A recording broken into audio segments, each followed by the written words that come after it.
Ideas have consequences, but so does silence, insists Melissa Chen, the New York editor for The Spectator and managing director of Ideas Beyond Borders, a nonprofit that translates new and classic texts about science, history, and liberal political philosophy into Arabic and then distributes them free as ebooks throughout the Middle East. Born and raised in Singapore, Chen came to the United States a little bit more than a decade ago to study genomics at Boston University. She quickly established herself as a foe of groupthink, political correctness, and cancel culture in America, while critiquing authoritarian regimes in China, her birth country, and elsewhere.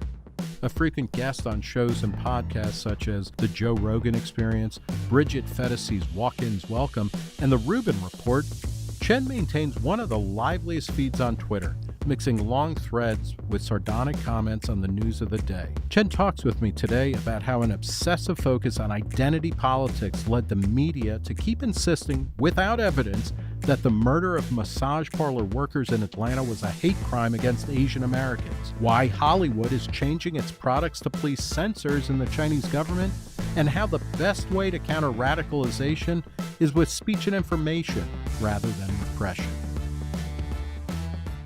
Melissa Chen, thanks for talking to Reason. Thank you, Nick, for having me on. Let's get right to it. You have one of the best Twitter feeds in existence.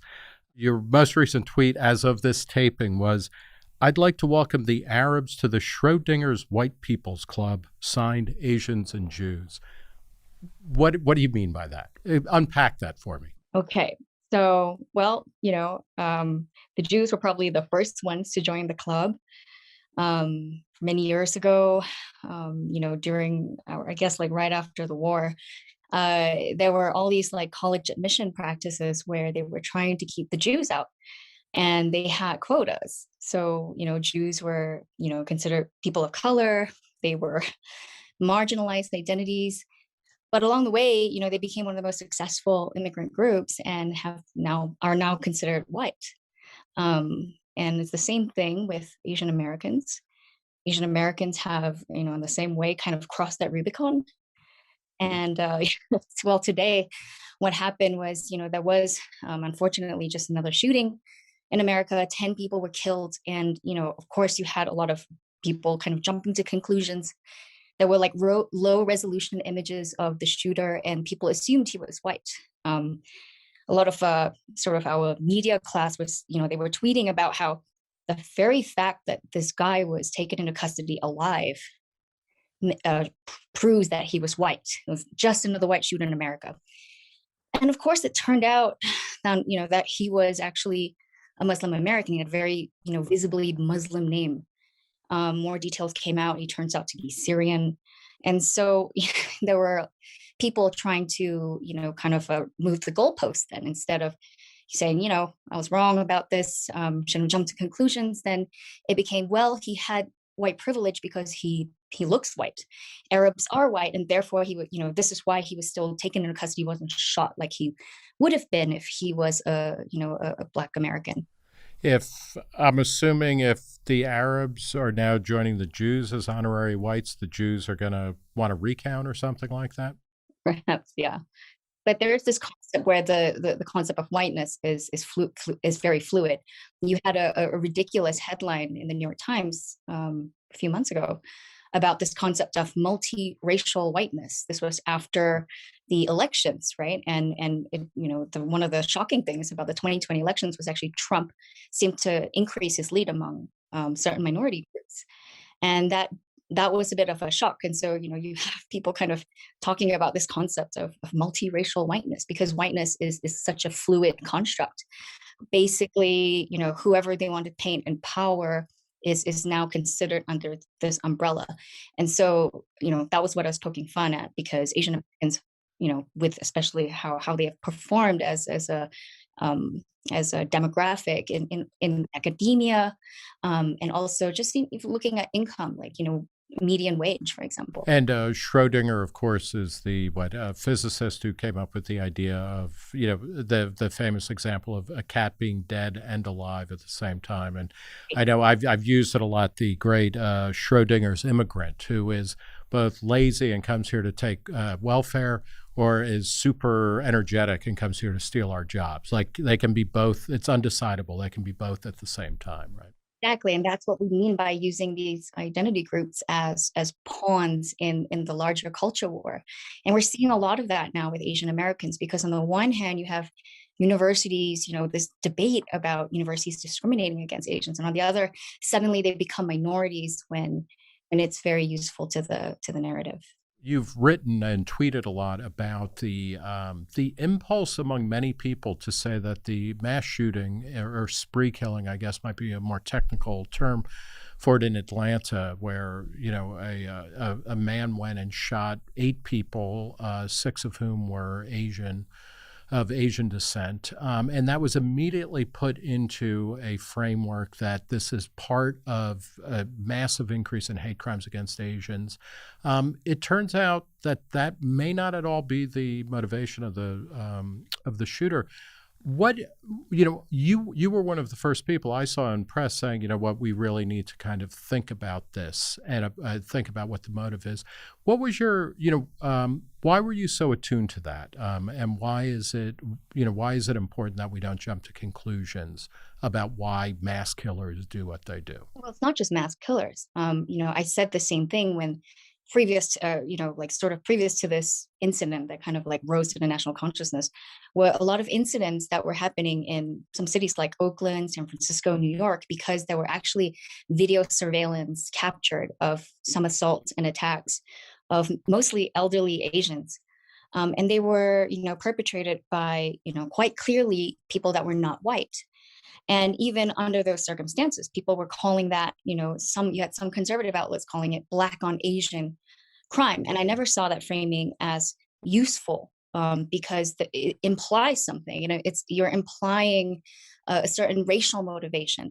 And even under those situations, I said, I did tweet that we should actually hold back. And, it turns out the DA, like Chesa Boudin, they did not bring any hate charges yet. And even under those circumstances, I said we should just wait for these people to be investigated, have their trial play out, figure out if racial motivation really is the reason for this, because ambient crime levels have been increasing across the board. And this is post-COVID lockdowns, economic stagnation, and also you have the confluence of I guess government ineptitude. There's a trend where in some of these progressive cities where cops have been very reluctant to prosecute.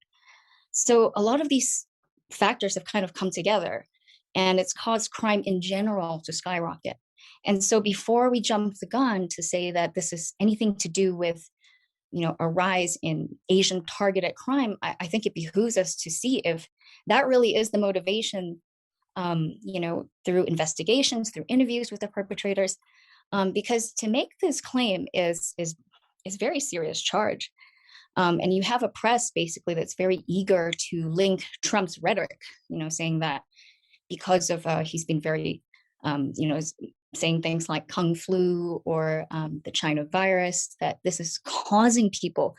There's a direct line between Trump saying these things and causing people to actually act in a way that's violent towards Asians, and I think that's very dangerous. And it has not been proven. And moreover, the very fact that this is happening in, the cities that didn't vote for him by a long shot, is it doesn't seem like a plausible explanation to me. It's one of the studies that came out, and I think it was released just a day or two before the shooting, but it purported to show a 150% increase in 2020 over 2019 in hate crimes against Asians.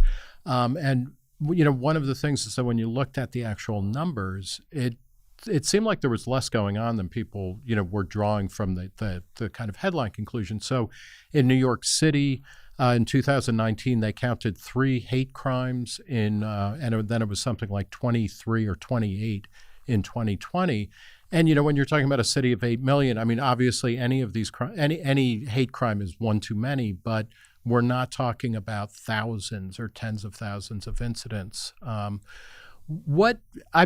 It's an interesting I guess, kind of conundrum for Asian Americans. And I even bristled, using that phrase because I grew up on the East Coast and I didn't remember people ever saying Asian American. It was always in the same way that Europeans were never called like Europeans or whites or Anglo. It was always Irish American, Italian American, Jewish American. It was Korean, Japanese, Chinese, whatever, the particular ethnicity of the person.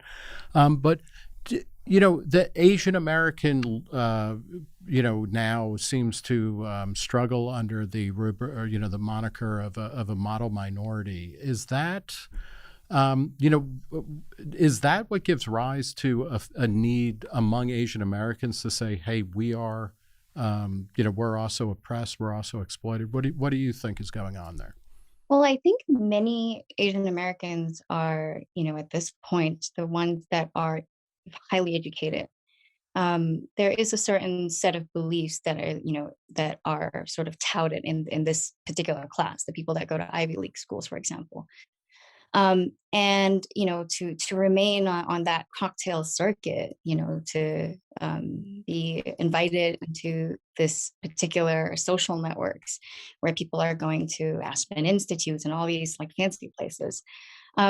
Very dominant narrative is critical race theory. And part of critical race theory necessarily involves the rejection of the model minority myth. They keep calling it the myth. Because everything is about power and pitting groups against each other.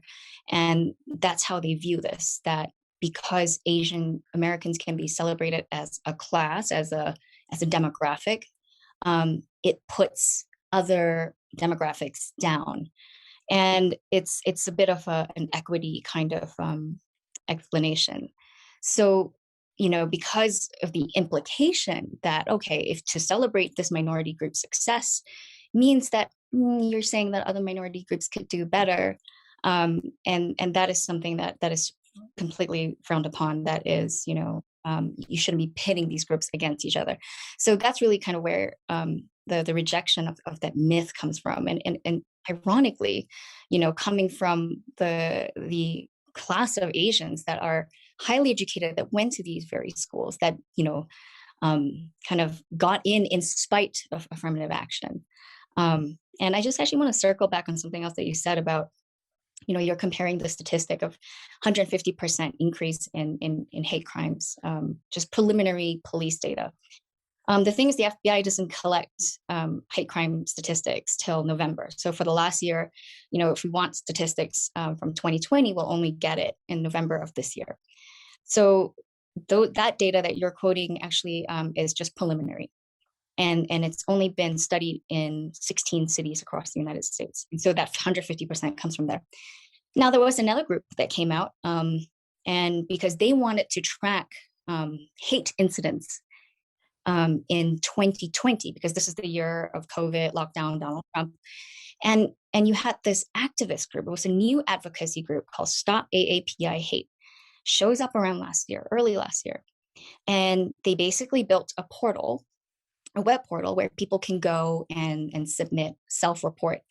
I've just experienced a hate crime, log where it happened, kind of describe the incident, categorize the incident, and submit. And so for a while, you were seeing almost throughout 2020 a statistic that was sort of everywhere, quoted everywhere in the press. Almost every article talked about the surge in anti-Asian American hate.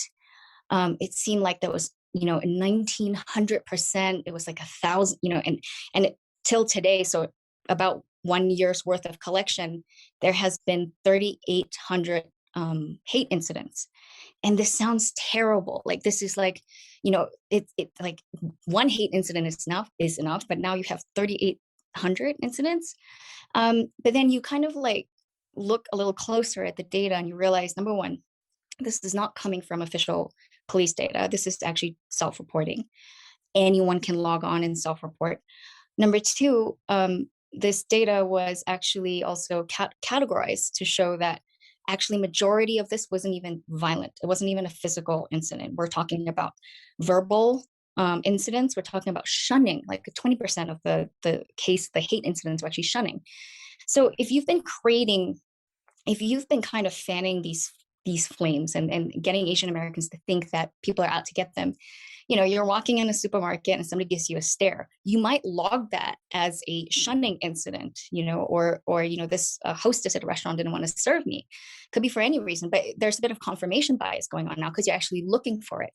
That's why this narrative is dangerous. And when the media was uncritically parroting this statistic everywhere, quoting this advocacy group that, you know, sprouted out of nowhere just 1 year ago, I expected the media to at least be, you know, at least put some context, at least mention that in the pieces.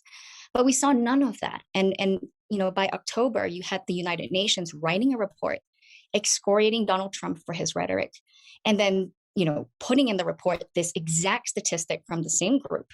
And all of a sudden, the next thing you know, the next iteration of the news cycle became the UN says that Asian American hate crimes have increased, blah, blah, blah. And this comes on the heels of Donald Trump's rhetoric. So now it has the credibility and of the United Nations, and it's just been quoted as a United Nations Which report. may mean that it has no credibility at all, right? I mean, that's the upside. But yeah, that's an amazing, you know, kind of story or thumbnail of how data or factoids, you know, things that have the shape of facts get created and circulated. Right. But I'm not doubting that there might be an increase in you know, hate crimes against Asian, but you know, the question is really, is it meaningful? And has it been tied to Trump's rhetoric? And it really looks like for the latter question, no. Whether it's meaningful, we really need to wait till November 2021 to see whether it is a meaningful rise. What has been your experience? And I realize, you know, you are trained as a scientist, you know, and so I realize that anecdote isn't data, but I saw again on Twitter, you and Wesley Yang, who's somebody who I interviewed here, I don't know, like a year and a half ago or whatever, whose book, The Souls of Yellow Folk, is just a fantastic meditation on all sorts of things, including class and race and ethnicity in America. But both of you seem to be saying on Twitter that you have not felt, you know, a particular spike. Because I've seen a lot of people of Asian descent saying, you know, yeah, this past year has been pretty rough. But your experience really has not been that? No, not at all. But again, I do think, you know, in part when you're primed to feel a certain way, you can, you know, interpret a lot of incidents as you know, some sort of that has animosity when it might not have any. But there's a lot of public sharing about these kinds of, like, it's almost like public therapy, like collective therapy, where people share, you know, there are these tweets that get thousands of, you know, retweets and likes about incidents. Like, I was at a grocery store and, you know, this happened, or I'm driving around and somebody flashes a white power sign. And, you know, Which may or may not be a white power sign, right? So, I mean, the okay kind of, yeah. Yeah. Yeah. And, you know, for Wesley and I, like, one of the things we were talking about how also is that when incidents like that happen, all of a sudden you have, you know, white friends or something checking in with you and asking, how are you? Just, do you want to talk about something? And, you know, it's one of those things where that makes me feel more Asian than I've ever felt by checking in with me after an incident like that. It's like, oh, right. Yeah, I'm Asian, you know? How do you conceive of, it's kind of a weird question, but how do you conceive of Asian? I mean, is that a meaningful category to you, or do you see yourself, I mean, you're originally from Singapore. I mean, do you see yourself more as Singaporean? Like, I don't, and I realize this is embedded in the rhetoric of, you know, white supremacy or of whiteness as universal. I don't think of myself as white. If I think of myself in terms of ethnicity, I think of, you know, I'm Irish American or Italian American. I don't think I'm European. But I mean, do you see Asian? Is that like something that's very big in your head, or is it something different? So I conceive of myself as Asian the way Kamel conceives himself as Black, which Mm-hmm. is Camille Foster. Camille Foster, which Yeah. is, this is a fiction. And, you know, in part, growing up in Singapore helped to kind of feed that view because, you know, 75% of Singaporeans are Han Chinese, but we've never kind of identified with Han Chinese, because to create, a very diverse country out of four different races, four different religions. You had Malays who are Muslim, Indians who are mostly Hindu, Chinese who are mostly Buddhist, and then you also had Christians. Christians, usually Eurasians, because there was a lot of intermixing. Um, and to stuff these four groups demographics into a city that is 360 kilometers squared, in terms of area, it's basically four times the size of Manhattan. Just multiply Manhattan four times, that's the size of Singapore. So you're basically stuffing 4 million, 5 million of these people of all these different races and religion into a size that's basically four times Manhattan. And it's a powder keg, right? Especially as a young nation. So the founder of Singapore was very careful to kind of elevate national identity, because that's how you get people to put aside their differences. And so the Singaporean identity was created. We speak actually like a syncretic blend of all four languages that creates like a language called Singlish, which is kind of a mix of everything. And so you have a very distinct identity that was separate from where all these immigrant groups came from. And in many ways, I think it's, kind of similar in America, right? Like we have an American identity. It's e pluribus unum, right? Like from many, one, and you create this like one identity. There are these principles and values, and we kind of instinctively get what it means to be American. And I think it's the same way in Singapore. So it was always clear to me that, that there was no like what is Asian? Like firstly, it's a continent. I mean, my co-founder Faisal, he's Iraqi, he's Asian too, he's from the same continent, but we the cultures and backgrounds couldn't be more different. So in a way, I do see it like the way Kamel sees it. It's a fiction, and it's really meaningless as a category. But being Singaporean matters to you, doesn't it, on some level? I mean, it's just where I was born. It's the accident of birth, Okay. and And the values, what are the values? What would you say are, the values that are promoted in a Singaporean identity? very similar to the United States. The idea of meritocracy is very important.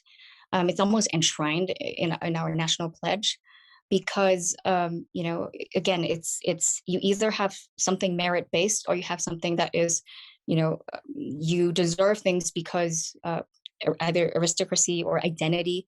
And the only way to kind of make things fair and ensure that people have equal opportunity is to set up a system where you have a meritocracy.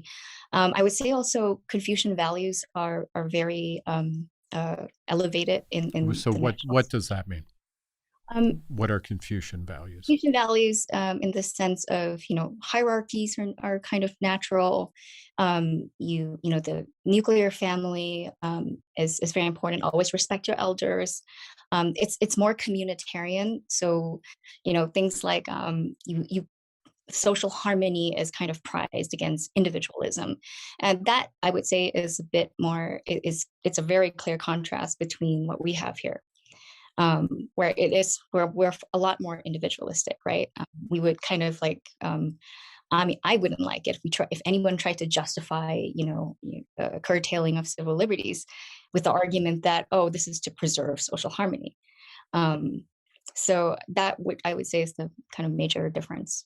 What now? When COVID hit, um, you were a critic of a lot of lockdown measures, and Singapore was one of the places that was held up as a model for how to deal with COVID. What was wrong about Singapore's model, or was it that there was something fundamentally wrong with it as far as you were concerned, or it's that it's just fundamentally antithetical to how a free society should operate? I mean, by all accounts, Singapore did very well. And by well, they did manage to keep the cases very low, except for like a flare up with low wage, blue collar immigrant workers, which actually the root cause of that was stuffing them in these dormitories. And so it really did highlight the foreign worker plight in Singapore. Because Singapore, like a lot of countries, and and arguably the United States as well, there is a group of people who weren't born there, who come there and labor there and do a lot of the grunt work and are kind of segregated out of regular society. And so in Singapore, these people don't have access to the same social welfare benefits or citizenship or anything. A path to citizenship unless maybe they married a local.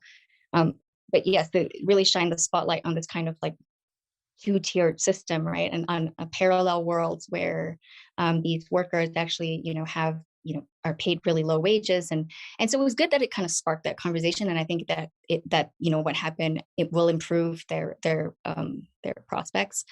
But by all accounts, other than that one blip, Singapore did, perform really well by most measures. And, they never really had to lock down schools the way we did. But here's what happens. If let's say you wanted to travel to Singapore, you would have to be quarantined in an airport for 2 weeks. So they shut down the borders and it was a mandatory quarantine. You would be tracked. And if you were found to have violated your quarantine, as a American FedEx pilot discovered, he basically left his quarantine, I think half an hour earlier to pick up some drugs at the pharmacy before his flight back to the United States. He got arrested and he was jailed for 2 days. It's from our perspective, something like that would be ridiculous, to jail somebody for breaking a quarantine half an hour early. We're not even enforcing our quarantines, right? So even domestic travel, we've not even been enforcing it.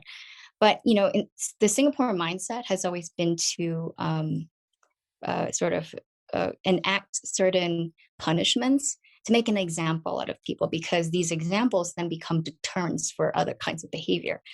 And in a way, that's actually a very kind of like tiger mom Asian kind of mindset. We have to, make an example out of you. And so I think that's why you had such harsh punishments. And then they also started creating these apps to allow tracking. And I think one of my criticisms of it was actually that, the government basically said, don't worry, this app is just to, track the spread of COVID. But of course, it was used actually, and some data was turned into the police, who used it to arrest 2 individuals. So it's the classic slippery slope kind of problem that we worry about came to fruition. Otherwise, I think it's a totally different country with very different ideals. And at the end of the day, they didn't have to shut down their schools. Businesses were actually open for a much longer time. And it remains to be seen, which methods was, better. Yeah, and it's not clear that we had to shut down, right? I mean, shutting down the schools seems to have been a complete waste of time and resources, with probably very long-lived ramifications that we can barely begin to conceptualize for the moment. So you came over to the United States from Singapore in order to study, and you were studying genomics. Why did you come here? And has the country paid off for you in the way that you hoped it would? I decided to come here because, Singapore is always like obviously kind of a very socially repressive place. If you're a natural rebel, which I was, it was, I knew I needed to leave to at least live a portion of my life outside the country. And, the United States for me was a first choice. Obviously, it appealed to me because of some values that were in direct opposition to, the values that I grew up with in Singapore. The freedom of speech was very important. I was so aware of these, what we would call OB markers, out of bounds markers. And, when you have a law that would penalize people for speech that could be, that basically if you offend the religious feelings of a certain group, you could be jailed, as has happened. It really puts a damper on speech in the sense of self-censorship. So people do end up self-censoring, and you just feel like there's this general sense of you're walking on eggshells all the time. But in one way, it's just very clear. If you don't talk about race or criticize the government too much or talk about the legal system, you'll be fine. And you kind of knew that you just, as long as you didn't go there you're okay. But it does have an overall effect on people. And I was always kind of a rebellious kid anyway, and coming to the United States was quite important to me. And I imagine that in college it would we'd be free to discuss anything, and of course Yeah, when you I got really here, picked the wrong time to come to the United States, right? I picked the right time. By the time I graduated, it was 2009. So that was before. It was really only later on, and I was actually working on campus at the time, that I started to see all the shenanigans. And, that was like, I was probably one of the first ones to start speaking out about it because I could sense, I think people that live in countries where speech is repressed tend to have a particular sensitivity to it. It's like our antenna, like, oops, something's wrong. You have the kids here who, these are supposed to be your educated class. They're going to be the elites of your entire cohort. And they're the ones clamoring for censorship. They're the ones displaying this uber sensitivity to everything. I wanted to shut speech down, disinvite speakers. And that's when I realized like something is wrong with America. But in speaking out, one of the pushbacks that I got was, this is kind of fine too. This is just fringe. Don't worry, it's a phase. They're just crazy college students. This will never survive contact with reality after they graduate. 6 years into it, right? Maybe this is like 2014. That was wrong. Yeah. Okay, so two questions. And first, you said you were kind of a born rebel or individualist or whatever. Do you think it's really temperamental like that, or were there particular experiences or books that you read? Because we're going to talk about Ideas Beyond Borders, which translates books, kind of Western Enlightenment type books, secular books, into Arabic and then distributes them in the Arab-speaking world. So you're exporting your troublemaking even more than you might have been just by walking around Singapore. But is it really just a kind of temperament, or is it something that you think was learned by you from either the things you read or the experiences you had? Oh, I'm sure it's a mix of all things. But I grew up into a very I guess my mom was Methodist, and so I was sent to Protestant schools my whole life, and very active. She was very active in church. And I definitely remember questioning a lot of the Sunday school teachers, even when I was 6 or 7, to the point that I had to get out of class. And other kids who grew up, in the same social milieu, um, would just sit there and just kind of go along with it. I never really could get into religion, and I tried. And I knew that speaking up was a bit of it's a kind of culture where even just asking questions was frowned upon, because part of Confucian values is there's hierarchy. You should always respect your teacher, and information flow is top down, not bottom up. And that's one of the bigger contrasts with America. When I came here for college, I'm like, you mean you can talk back to the professor? You mean this is a discussion? Yeah. I mean, it was mind blowing. It just was a total culture shock. You mean I can call the professor by his first name? I didn't have to sir or madam. It's such a different. Unless it's Dr. Jill Biden. That's You can true. just call them Jill or Bill or whatever. It's fascinating to think about introducing Protestant Christianity into an Asian culture, or into a Catholic culture in Europe in the 17th. 16th, 17th, 18th centuries, where there's such a premium in Protestant theology and individual experience, individual interpretation. That it seems like a bad idea to be introducing Christianity into Asian settings if what you want is to maintain hierarchy. Actually is doing so well. So the country with the largest number in proportion wise of Christians is actually going to be China in the mix by 2025. Look at mega churches in Korea. It's huge in Asia. Christianity is booming there, and is booming as it is on the decline here in the West in general. What explains that? Is it that they that it's actually true and people are going to be they're banking on being saved, or what is appealing about Christianity in communist China? No, it's not really necessarily communist China. I think culturally, the um, sort of, I think both Christianity and values, like Asian values, which I really don't like that term. Um, they There's something that goes kind of hand in hand. This like work ethic, Christian ethic, the simplicity of seeing the world, with like good and evil and salvation. It appeals to the Asian mindset very much. And then also Christianity is very focused on the nuclear family and social conservatism. And Asians are social conservatives, and it's one of the reasons why many of them, are vote for Republicans.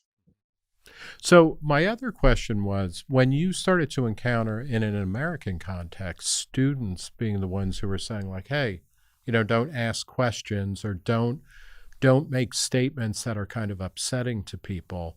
Where do you think that's coming from? Because it used to be the idea is that you go to college, and this is mythologized and romanticized a bit, but the idea was you would go to college in order to be offended or to be exposed to things that you couldn't possibly believe are true, and you would have long late night conversations, arguing about everything, and that seems to not be what the dream is anymore. What's going on with the new kind of repression on campuses? I quite fully buy into George Lukanow's work and Jonathan Haidt with Coddling of the American Mind. And I think this concept of safetyism is really coming from the kind of parenting for a few decades that have led up to this point. So you're indicting me and my parenting. Point taken. I offered no defense, but I yeah. mean, think about how different America would be if we were all brought up by Amy Chua. We would be able to take a lot. It's, you know, okay, maybe that was extreme, but there is a sense that that kind of parenting is not really inculcating a sense of resilience, emotional resilience to things. And we're so, we're creating a generation that's just used to having their feelings validated all the time. You could be anything, participation trophy for you. And in fact that, in part that's a bit of a lie, right? Like we tell these kids all the time, you can be anything you want, and it's great. It's, in fact, I mean, liberalism was great coming from a conservative society where, you're told, no, you can't be anything you want. It's not you do you, basically your the path available to you is pretty constrained. If not Singapore itself, in a lot of countries where it's like at a certain age you take an exam, and if you don't make a certain score, then whole swaths of the future are just blocked off to you. I mean, that's a terrible world to live in, Terrible. isn't it? It's Yeah. terrible. I fully believe it's terrible, but there is a dark side to the American method, I think, and we're starting to feel it. A lot of kids are not given that dose of reality. They're, if you're told for your whole life that you can be anything, by the time you hit college and your options start dwindling, you start to see your own limitations. All of a sudden it hits you. You're like, wait a minute, maybe I can't do anything, and that, you know, dissidence, that existential crisis it creates is, it can be pretty damaging. Hmm. So let's talk about Ideas Beyond Borders, the organization you co-founded with Faisal Mutar. What is Ideas Beyond Borders, and why is it necessary to exist? Um, it's a organization that, my co-founder, who's from Iraq, we started to really fill a role. We wanted to plug uh, a gap in knowledge and expose, people that speak Arabic, to ideas that were just not really available in that language. Mostly because, a lot of these books are just not translated, and the translations are hard. They're not economically feasible. The book markets, publishing markets in most Arabic countries, Arabic speaking countries, are actually not robust. I always give this statistic just for people to have an idea. A New York Times bestseller here in the United States, you would need to sell about 5,000 copies in 1 week. An Arab bestseller will be, a book that sells 5,000 copies in an entire year. So And we wanted to kind of change that. There were a lot of books that we thought should exist in Arabic, that we should, have people be given free access to, that were ideas about books about the Enlightenment. We actually just did translating John Stuart Mill's On Liberty, the graphic novel, into Arabic. We're doing science books about philosophy, just to kind of reignite this culture of reading. There was a time when the Arabic speaking world was actually, very pluralistic. Scholars used to go there. There were libraries everywhere, and it's changed, and it never really bounced Is back. that mostly, is that largely, in your understanding, is that largely a function of political ideology merging with religion? Or I know that you guys focus some attention on the idea of secularism as something that has gone missing. But it's also, I was talking to a woman who I guess was Syrian and was talking about how in the 60s, women were wearing mini skirts and going to university. In many ways, it was as or more advanced many parts of the Arab world than the West. So is it simply Islam, or is it also Islam plus kind of nationalism or pan-national? Definitely the latter. I think Islam was co-opted in a way, to shore up power. Saddam, everyone, people are like, oh, Saddam was a secular guy, and kind of pit him against Al Qaeda, contrasted him with Al Qaeda and ISIS, who are explicitly religious fanatics. But Saddam used religion. Saddam co-opted it, to shore up power. And in fact, by killing all the moderates, killing all the liberals, he created a vacuum for these Islamist groups to thrive. And he, just like them, didn't tolerate. There was no, toleration of dissent, toleration of minorities of different viewpoints.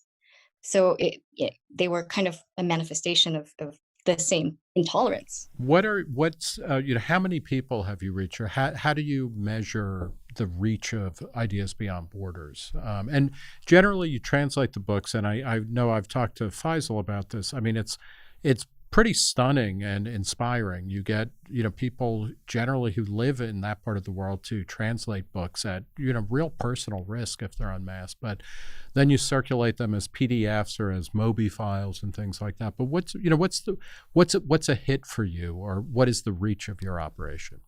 So a book like Steven Pinker's, initially, like Enlightenment Now, it's a very thick book, so that took a long time to translate.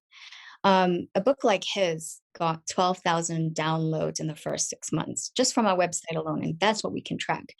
But in the Middle East, books are actually shared a lot via Telegram. So there are these big channels where you have almost a black market of books. And so you would have something like Richard Dawkins' book, The God Delusion About Atheism, translated into Arabic and shared in these Telegram channels. Now, once it's in Telegram, we can't track it. So we don't know how far these books really go. And frankly, we don't care. The whole idea is to get it far and wide. I would say we pivoted to Wikipedia also because, if when you're translating Wikipedia, this is all common licensing. So we didn't have to worry about one of the major bottlenecks of this entire process is negotiating with publishers and the copyright holders, getting the contracts. I mean, there was a point when Faisal and I were thinking to ourselves, why hadn't this been done before? It's a slam dunk idea. Like, obviously it has to be done. Well, there's always a reason why it hasn't been done before. You're never the first person to think about something. And it's because it was hard. And it was hard to negotiate for this rights. It took a long time. It's kind of stunning, though. People like Steven Pinker and Sam Harris and others, I guess Dawkins as well, kind of gave you the rights in Arabic, right? Yeah. And I guess in a way, it's like the market is so small. It's, in a way, it's, it's easy to be generous with them. But it's pretty stunning that they were just like, yeah, take them and do that. Exactly. They were very generous of them. And of course, they could. There is some royalties to be made. I will say, though, that one of the most stunning turnarounds was actually a few publishers at the Baghdad Book Fair approached us and said they actually wanted to, publish in print two of Sam Harris's books and one of Steven Pinker's books. And we were actually surprised because for a publisher to display such a book and have this book as on their shelves, it is a very big undertaking. And the fact that we actually, we're moving from the digital world to getting printed copies of these books being sold in the country, I'm like, this is the kind of change that we were hoping to see. And it's very heartening, and like you mentioned, the translators that work for us, we have 120 of them all across, from Syria to Jordan to Egypt. These people are so inspiring. They're mostly very young, university educated, and they're very interested in science. One of our translators, who's been targeted the most, works a lot on evolution, and that is a very controversial topic. He got some hit Thankfully, pieces. it's settled dogma in the United States, right? I mean, at least several of the Republican presidential candidates say they believe in evolution. So, we're making real progress. Well, that's not a lightning rod anymore. We're Yeah. used to be having these debates about teach the controversy, and that seems to have all faded away. Yeah.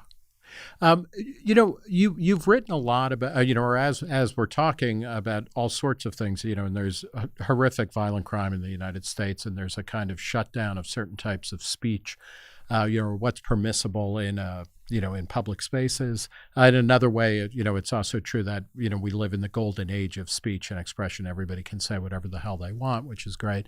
But then you've written about Hong Kong, which is still fighting, with the Chinese Communist Party. Are you optimistic about the Middle East, about the Arab-speaking Middle East? Are you optimistic about China and the way that it is dealing with places like Hong Kong, as well as the countries in its most obvious sphere of influence? Or do you think, the world is becoming darker? If I kind of focus just on, what I see with the trends of the youth and everything in the Middle East, it seems optimistic. Many of them have seen, rotation. They've seen secular, dictators, authoritarian governments. They've seen their societies collapse, terrorism, Islamist groups. So many young Arabs actually reject all of this. They're almost, I think this is a breeding ground for libertarians, the entire region. I thought you were going to say they're nihilists and hence natural libertarians. But no, I mean, so they're kind of post-totalizing ideologies at this point, whether it's a secular tyranny or a religious tyranny? Yeah, because all of them have brought nothing and just death and chaos to their countries. And but my main concern is actually the rise of an authoritarian ethno state that is that is exporting their censorship apparatus. They're exporting it to the Middle East. That China has also begun putting out their state television, CGN TV.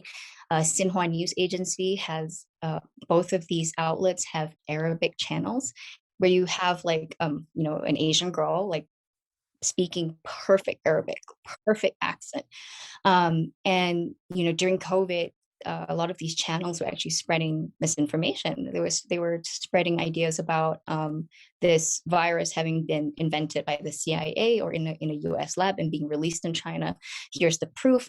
So you have China basically winning these Arab countries over also by soft diplomacy, by the Belt and Road Initiative. I think it was very telling that majority Muslim countries in the Arab world did not sign the letter condemning China to the United Nations for their treatment of the Uyghur Muslims in Xinjiang. And again, that has all to do with market access and the quid pro quo that China has provided these countries in the form of infrastructure. They've signed deals with Saudi Arabia for infrastructure spending and things like that. So it's very worrying. You have written and spoken about the way that China is corrupting Hollywood or U.S.-based entertainment companies. Can you talk about what forms is that taking? I think all of us were familiar with the kind of brouhaha over the live action version of Mulan, where it was, a cast of thousands kind of, and it's like, yeah, it's Uyghurs in concentration camps. But can you talk a little bit about your, what the Chinese government is doing and why it concerns you? There've been quite a few movies that it hasn't impacted. There are almost no Hollywood movies today, major productions that are not financed by China. There was a certain point, I think, if you look at the James Bond films, there was one with the movies that featured North Koreans as the enemy. I can't remember, it was one of the Pierce Brosnan ones. That was actually supposed to have been China, like Chinese individuals were where the general was like the enemy that James Bond had tried to take down. But China was able to pressure the rewriting of that script to, instead have it be a North Korean general instead. So they've actively gone into, if Tibet was an issue, to erase that. So if the script called for a Tibetan monk, as it did in Doctor Strange. Doctor Strange, yeah. By the way, an actual medical doctor, not a PhD.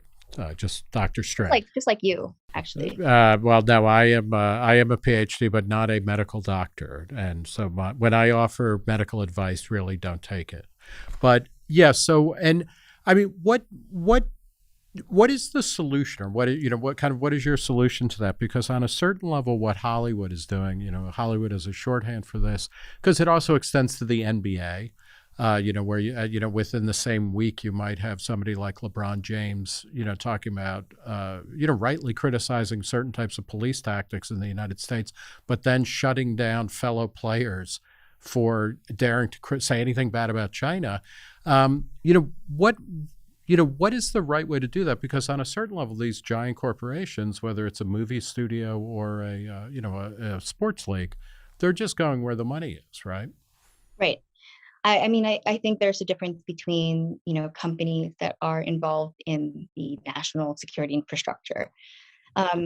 For those companies, anybody that's providing some sort of electronics to, say, the electrical grid, yeah, I think we have to be very careful about working with any company that has relationships with China. Chinese companies do not have any separation. There's this thing called a civil military fusion. Every company has to have on their board a member of the Communist Party. So it's not like in the United States where there is actually a wall of separation between industry and the state. In China, they are one and the same. So any node that passes through China, if your company is hosting a server there, you can almost bet your entire company's assets that on the fact that you will be spied on. And so I think the policies regarding these kinds of companies are very different than entertainment, than the NBA, where we can't stop this from happening. There's no law, this is not something that we can pass by legislation.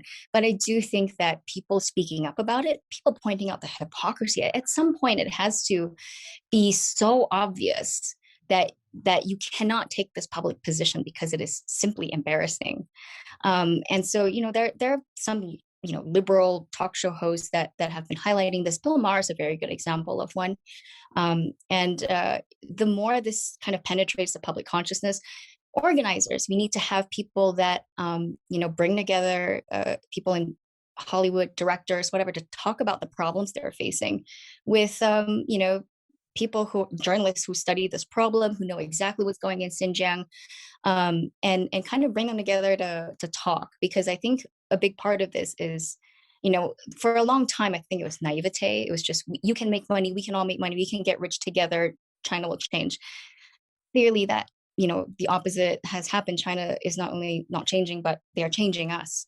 So, can we talk about that a little bit? Because there was that moment, and I'm thinking back to like the early YouTube days when you would see videos, and this was kind of a paradigmatic YouTube video, and it made I think about it, I kind of choke up a little bit, but it would be Chinese kids singing or lip syncing Backstreet Boys songs wearing Kobe Bryant Lakers jerseys, and it was like, okay, you know what? America or the West has tried, military power, and that's come a cropper. It's just, destroyed all sorts of things, including the economies of the West, and that, we were all going to be able to communicate, through shared entertainment and culture and things like that. That has really kind of disappeared, and we now, seem to be in a place where it's like, no, it's just, one popular line of thought is, that China is just is rising and is dominant.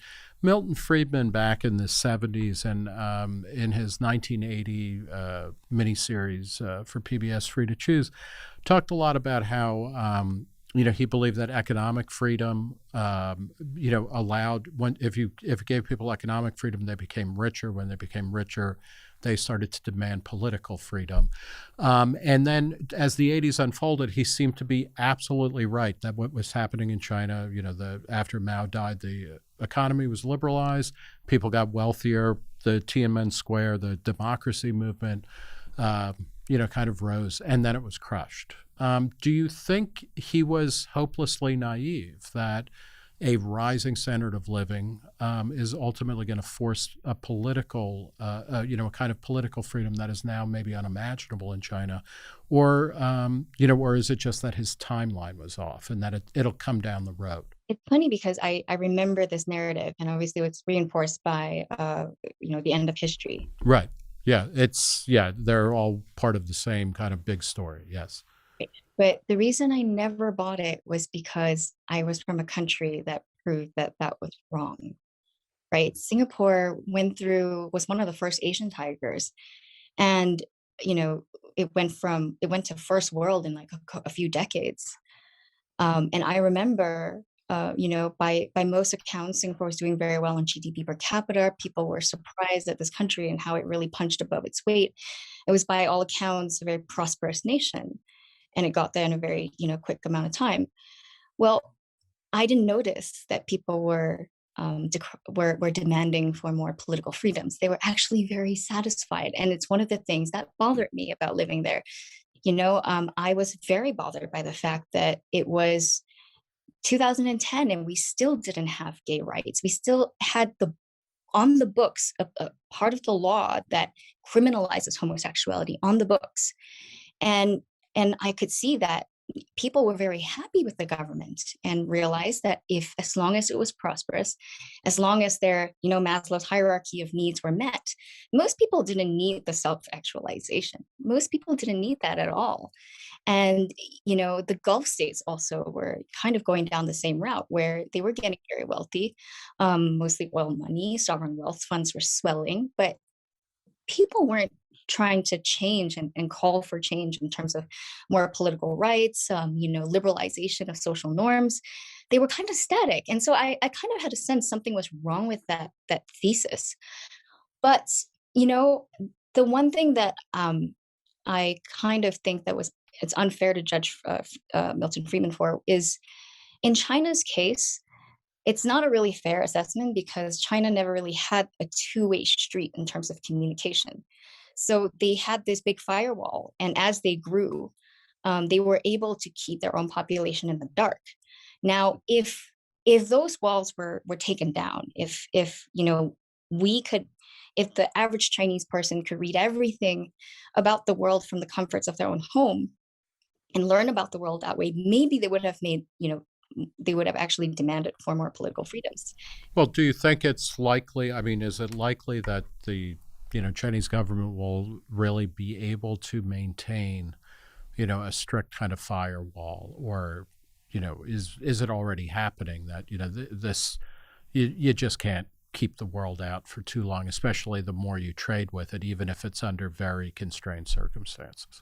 That's what we thought, right? But the way technology has gone is actually, it's reinforcing the surveillance state. It's actually shoring up their authoritarian power in a way that's almost unprecedented. That there's an amazing article in The Atlantic, the Panopticon is already here, about how they're deploying that in Xinjiang. And whatever you're seeing in Xinjiang, that's going to be deployed for the rest of the country. The social credit system. This is the broad social credit system where everything you do kind of gets tracked. And it may be, there may be a state version of that, and there may be a kind of private sector version of that coming in America. You've written one of the stories that you wrote for Spectator USA was about how Yelp is starting to add certain elements of a kind of social credit system to it, right? Could you talk a little bit about that? Yeah, I think that was with regard. I can't remember what the story was about, like the actual It was about incident. like racist or racially charged behavior was noted at a restaurant or something like that, that they had a Yes. tag. Yes, and there have been a few cases of this nationally where an owner, I think one in one case there was um a white woman who started a Chinese restaurant, and she declared that this was like a healthy version of Chinese food, clean. She used the word clean eating in her Instagram post to promote the restaurant, and people jumped on that and said, "Wait, are you saying that Chinese food is dirty? You must be racist." And anyway, a white woman starting a Chinese restaurant is problematic or something to that of that sort. And so she, the review system, Yelp review systems were actually weaponized. It became a frontier for the people accusing her of racism, and when Yelp starts saying as a policy, we're going to actually note when a restaurant has been accused of racism. This is like saying, all right, we're just going to have profiles for everybody. We're going to note when somebody is accused of Me Too, accused, and just have that label in their profile, and it's going to stick. Um, what could go wrong? I mean, this is, mob rush to judgment on steroids, and it's going to follow you. I mean, Europe is slightly better at this. I think they have things like the right to be forgotten, and they care a little bit more about privacy. But Although they also care a lot more about controlling expression, right? So that certain kinds of thoughts or words are verboten. You can't buy and sell certain things. As a final point, and I'm going to mangle the pronunciation because I think it's Latin, and even though I took 2 years of Latin in high school, I have no idea how to pronounce it. On your Twitter feed, which is Ms. Mel Chen, and there'll be links to this at the Reason page for those who are listening, you have a slogan that is Capere Aude, CAPEREAUDE. Do you remember what that is, and why is that important? yes, my Latin is also bad, but thankfully, uh, it's not a microaggression to mispronounce Latin. Yeah, Um, not anymore, right? Because Italians kind of became white about when Joe DiMaggio went hit in 56 games in a row, Italians became white. except for the New Jersey one, like, They're they're the worst. They're garbage. Yes. So what does Capere Aude mean? up Or here. I think it's up here, SAPRE. It translates to dare to know, and it's was kind of seen as the motto of the Enlightenment period. And I've always kind of identified with that phrase because, um, you know, the idea about daring to know something that is forbidden, know something that is, knowledge that was kept because at the time during the Enlightenment, it was controlled by the church, and the church was the one censoring all other publications, and poor Voltaire had to be exiled. Um, and you had to meet in these secret salons to discuss ideas, and the entire encyclopedia by Diderot was published in secret.